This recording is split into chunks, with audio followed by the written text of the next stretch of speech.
पहले अहम ब्रह्मास्मि का अर्थ था मैं ब्रह्म हूँ, यानी मैं ज्ञान हूँ, चिन्मात्र हूँ, मैं विशुद्ध अद्वय ज्ञान की सत्ता मात्र, वही जो परमात्मा है, मैं भी वही हूँ। सोते ताहि तो ही नहीं भेदा, बारी बीच इमगा वही वेदा। तो ब्रह्म कहते ही अहम ब्रह्मास्मि, पहले ये बोध होता था ओ मैं माने क्या, अद्वय ज्ञान, अखंड ज्ञान, चिन्मात्र। तो लेकिन वो ब्रह्म का भी अर्थ धीरे धीरे ब्रह्म भी परोक्षवाद में आ गया, रामकृष्ण की तरह, शिव की।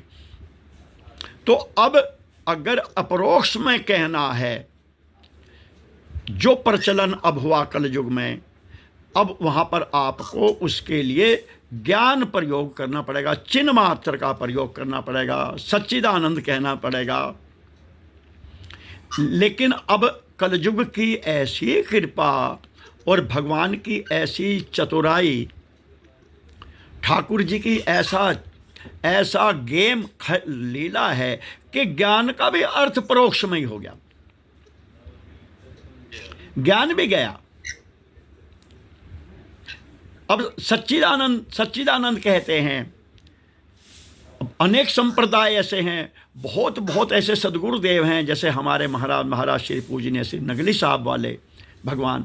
तो इनके यहाँ आपस में जो अभिवादन है वो राम राम जी, नमस्ते जी, हरे कृष्णा, हरे राधा, सीताराम, ये नहीं है, जय सच्चिदानंद जी, जय सच्चिदानंद जी। बहुत बड़े बड़े जो ज्ञान मार्ग के हैं, निर्गुण निराकार वाले, यानी जो ज्ञान मार्ग हैं वेदांत के, उनमें जो अभिवादन है, जय सच्चिदानंद जी महाराज जी, सच्चिदानंद सच्चिदानंद जय सच्चिदानंद। लेकिन उनको उस सच्चिदानंद का शब्द के अलावा बेचारों को कोई अर्थ नहीं पता,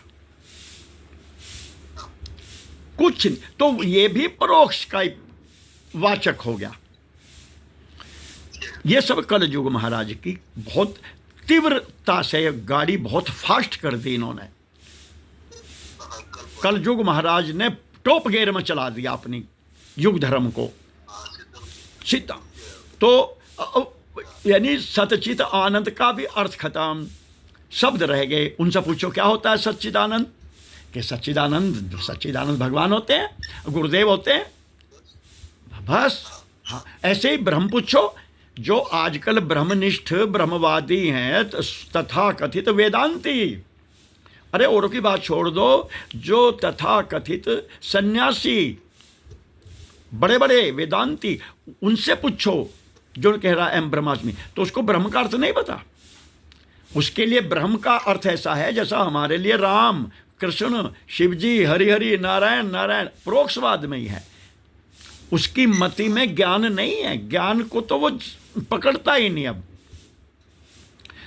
तो ये सब अब ये परोक्षवाद है। अब ये क्यों किया कल युग महाराज ने, ये ठाकुर जी की कृपा है। चूंकि परोक्ष प्रिया इव ही देवा, भगवान बार बार कहते हैं, भागवत में भी जगह जगह, और गीता जी में, इसमें उपनिषद में, ऐत्रेय में 1:3-14 में, कि भगवान को परोक्षवाद ही में अपने नाम अपना सुनना पसंद आने लगा। क्यों? कल युग के कारण। क्या करे? अब ये बताओ दृष्टांत के लिए कि मौसा जी, मामा जी, फूफा जी आदि आदि क्या सिर पीट लें जब बच्चा उस अंकल जी के अलावा कुछ कहता नहीं? वो सबको अंकल कहता है। ताऊ जी, चाचा जी, मामा जी, फूफा जी बैठे हों, वही मौसा जी बैठे हों, जो कितने रिश्ते हो गए, 4-5। वो मामा जी को अंकल कहेगा, चाचा को भी अंकल, ताऊ को भी अंकल, फूफा को भी अंकल। तो अब मैं आपस में हंसो, फूफा तो फूफा भी चाचा हो गया, ताऊ भी फूफा हो गया। ये क्या घपड़ चौथ हुई कि ताऊ को फूफा बता रहा, कह रहा उसके मुंह पे। अब ताऊ क्या कर ले इसमें? अंकल कह के मतलब फूफा कह रहा तो गाली नहीं दे रहा इसे हो। फूफा यानी फूफा जी तो हुए ताऊ जी की बहन के पति, चाचा जी की बहन के पति तो फूफा जी हुए, पिताजी की बहन के पति तो फूफा हुए। तो वही संबोधन ताऊ के लिए, वही संबोधन चाचा जी के लिए, वही संबोधन फूफा जी के लिए, वो मौसा जी के लिए। तो लेकिन क्या करें, उनको भी हैबिट होगी, आदत पड़ेगी, क्या करे भगवान, मजबूरी। ये कलयुग, ये युग धर्म है। वो उसी में अपने आप उस अर्थ को ग्रहण कर लेगा। फूफा जी भी अंकल से ही समझ लेंगे कि ये मुझको फूफा का मतलब है इसका। तो ऐसे ही भगवान, अब उसको जो भी परोक्षवाद में कहो, तो ठाकुर जी ने भी जीवों की अल्प बुद्धि, अयोग्यता, अपात्रता, अज्ञानता के कारण, और उसमें निमित्त है कलयुग महाराज की कृपा, उसके कारण ठाकुर जी ने संतोष कर लिया। परोक्ष प्रिया इव ही देवा। ठीक है, हम परोक्षवाद में बात सुनना पसंद करेंगे। आप हमें राम कहो, हैं जी? समझे नहीं? परोक्ष प्रिया इव ही देवा। भगवान को परोक्षवाद में ही सुन, और वेद भी परोक्षवादो वेदोयम, वेद भी परोक्षवाद में ही बोलने लगे। अब भगवान भी परोक्षवाद में ही सुनते हैं, बहुत आता है भागवत में, जगह जगह प्रमाण आते हैं, श्रीमद् भागवत। तो क्या करें ठाकुर जी, जब जीव उस बच्चे की तरह, आज के बच्चे की तरह, जब वो अंकल के अलावा उसे कुछ नहीं पढ़ाया गया, पढ़ाया नहीं जाता उसको कुछ, तो अल्प बुद्धि जीव होने के कारण ठाकुर जी को अगर उनका तत्व नहीं कोई कह रहा, और जय सच्चिदानंद ही कह रहा है, और वो तो राम राम जी कह रहा है, राधे राधे कह रहा है, तो ठाकुर जी उस राधे राधे राम राम जी में ही हरि ओम जी, हरि ओम जी, हरि ओम शांति, ब्रह्म कुमारी वाले ओम शांति, वो उसमें ही परमात्मा, जैसे फूफा जी अपने अर्थ को ग्रहण कर लेता है मजबूरी में, प्रौढ़ होने के कारण बड़ा समझदार है, कि जो मुझे कह रहा है अपने पिताजी की बहन का पति का आशय है इस बच्चे का, भले ही भूल नहीं समझ रहा उस तत्व को, नाम को, ये भी इस समय ज्ञान नहीं कह रहा, ये मुझसे इस समय चिन्ह मात्र का अर्थ नहीं समझ रहा, अद्वैत ज्ञान ये नहीं समझ रहा जीव, लेकिन ये कहना वो ही चाहता है। इसके पास अपरोक्ष ज्ञान वाले शब्दावली नहीं है, और अगर में ब्रह्म आदि शब्द हैं भी, चिन्ह मात्र सच्चिदानंद, तो इस गरीब पे, बच्चे पे अर्थ नहीं है।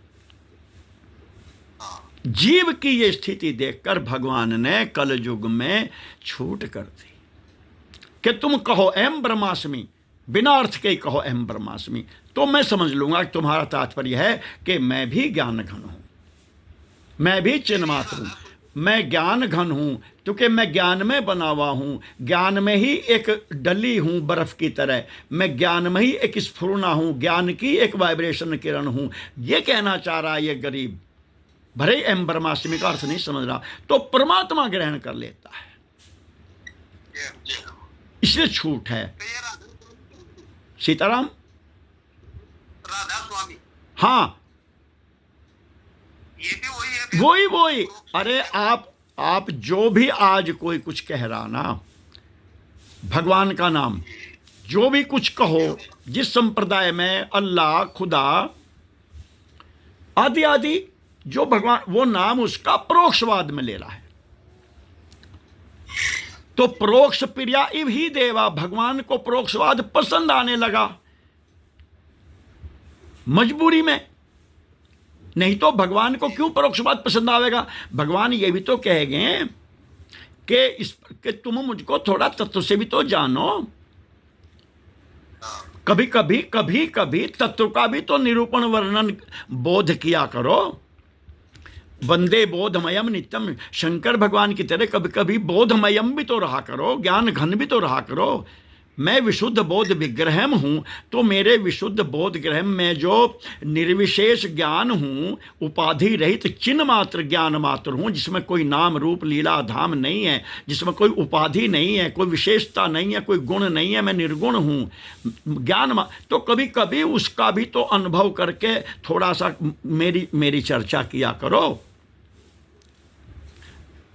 तो अब बात खत्म होगी।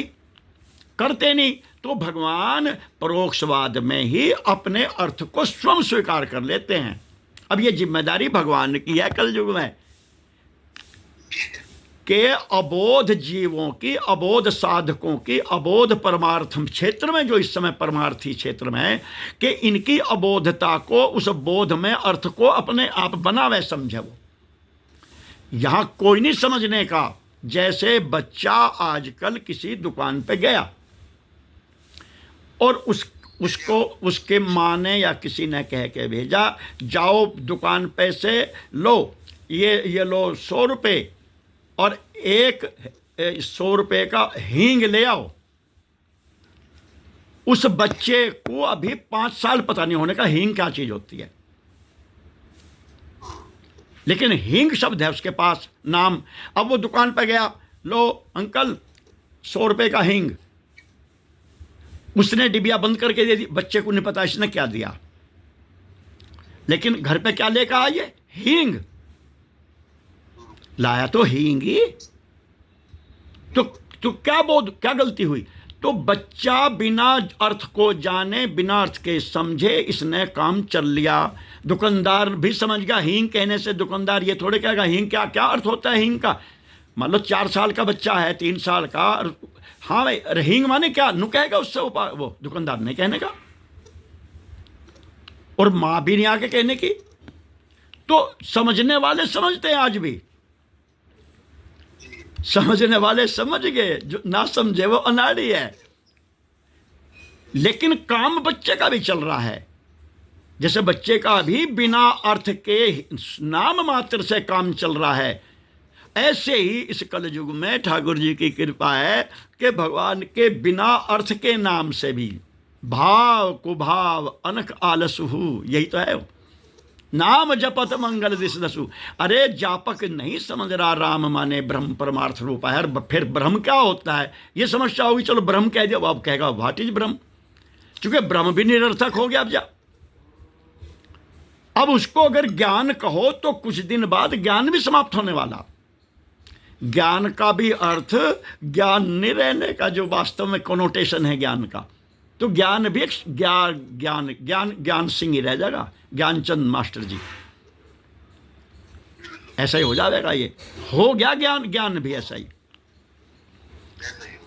तो ये सब, लेकिन ठाकुर जी तो अपना नाम को, जिसका नाम है वो तो समझ रहा है। नॉलेज कहने लगे, नॉलेज माने जो ऑब्जेक्टिव ज्ञान है, इसको ज्ञान कहने लगे। नॉलेज, मुझे बहुत बड़ा ज्ञान है, कहीं कहीं का मुझको फिजिक्स का भी ज्ञान है, केमिस्ट्री का भी ज्ञान है, मैथमेटिक्स का भी ज्ञान है, और दुनिया का सबसे पढ़ा लिखा है उसको तो बड़ा ज्ञान। तो ज्ञान माने ऑब्जेक्टिव ज्ञान, नॉलेज। और भगवान क्या है, परमात्मा, वो सब्जेक्टिव नॉलेज है,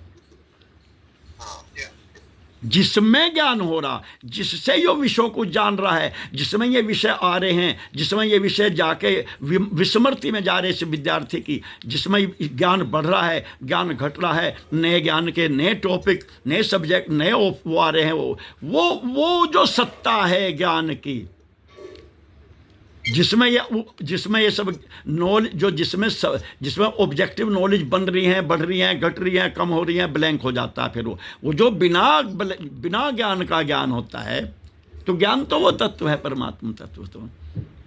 लेकिन परमात्मा इस कलयुग में वो अपना इनसे काम चला लेंगे। भगवान की भी मजबूरी है, क्योंकि भगवान को भी ऐसे ही आनंद आने लगा। बच्चों के साथ बच्चा बन के ही खेलने में आनंद आवेगा। समझदार आदमी जो होगा, बच्चों के साथ बच्चों की तरह डीलिंग करेगा। तो भगवान से बड़ा समझदार कौन है? तो इस समय वो अल्पज्ञ, अज्ञानी, विषयी, कामी, लेजी, तमोगुणी साधकों, पब्लिक की बात छोड़ दो, साधक, परमार्थी, भगत, साधु, संत, जगत गुरुओं के रूप उसके साथ भगवान वैसे ही डील करता है। वो भाव वश भगवान, भाव समझता है भगवान, भाव वश भगवान सुख निधान करुणा भगवान। वो भाव देखता है कि ये कहना तो उस हींग की तरह बच्चा वो कह रहा है जो उसकी मां ने सब्जी में डालने को मंगाया, दाल में, उसके पास तो अर्थ है, ऐसे गुरुदेव के पास तो अर्थ है, उस ज्ञान का, नाम का, ब्रह्म का, और परमात्मा के पास भी अर्थ है। तो गुरु ने मंत्र हींग की तरह भगवान के पास भेज दिया, जहां से मिलता है हींग, तो भगवान भी समझ गए कि बच्चा आके ये कह रहा है राम ब्रह्म, तो वो भी दे देंगे उसको वही बोध दे देंगे जो गुरु ने उसको अपने अंतर्भाव सेंस से उसको दिया है। इसलिए कलयुग में तो कल्याण बहुत सस्ता है, बहुत ही। कलयुग सम नहीं आन जुग, जो नर करे विश्वास। गाय राम गुण गण विमल भवतर विनय प्रयास। कलयुग का सम्मान करो। कलयुग में जो जीवों की स्थिति है, जो जीवों के इस समय एक्शन है, जो कलयुग के दोष बताए गए हैं, उन दोषों को दोष ना देख के कलयुग का कमाल जलवा लीला देखो। स्टाइल है ये। और कलयुग का है भगवान, काल जासु को दंड, ये तो भगवान का धनुष है, बाण है। तो ये भगवान की कलाकारी है, ये भगवान की लीला है, भगवान की मौज है। सीताराम सीताराम। इसमें